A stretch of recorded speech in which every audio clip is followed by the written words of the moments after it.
While the University of Nebraska Lincoln is exploring the development of hybrid wheat varieties. That's as the world's population continues to grow, and experts are estimating wheat productivity will need to improve to meet global demand. Professor and Wheat Growers Presidential Chair Dr. Stephen Baenziger joins us now. He's leading the process and has the latest insight on their efforts. And Dr. Baenziger, we thanks for your time for today. Bring us up to speed, if you would, on the research efforts that's taking place. Well, first of all, I'd like to acknowledge how important wheat is to the global economy. 20% of all the calories humans consume and 20% of all the protein that humans consume come from wheat. And the problem or the challenge we're facing is that we need to feed the growing world, which is becoming more prosperous, and wheat is the first convenience food, needs to increase by 1.4 to 1.7%. And right now, depending on where you are, the rate of increase is only 0 to 1%. So we have to try things that are different. We have to try things that are new. And one of those will be hybrid wheat.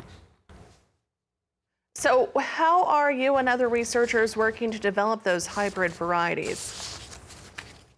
Well, there's actually a number of steps you have to do. The first one is you have to find heterosis. You have to find the hybrid vigor that gives you that increased yield.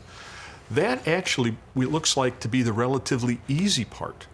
The more difficult part is changing wheat from a self-pollinated crop to one that would be cross-pollinated like corn, where hybrids have been well known, as well as to develop commercial methods where you can produce the millions of bushels of seed that farmers can grow to reap that higher yield values.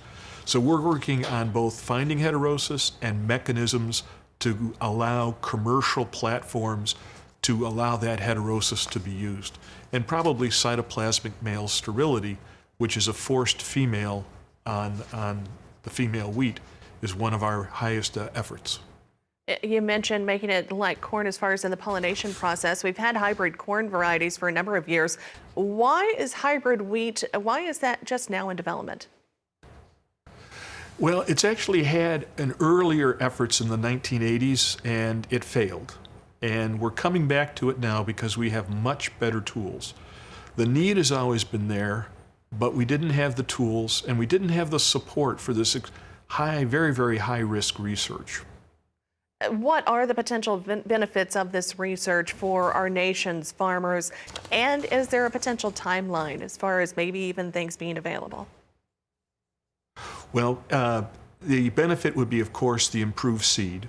The benefit would be the improved yield. That's what farmers will see.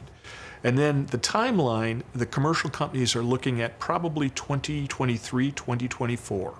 So that's when we expect it to occur.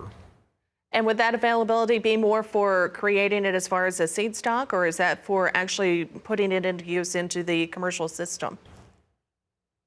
We believe, and again, this would all be done by commercial companies, so it's somewhat proprietary information, but we believe that's when the commercial sales to farmers would begin.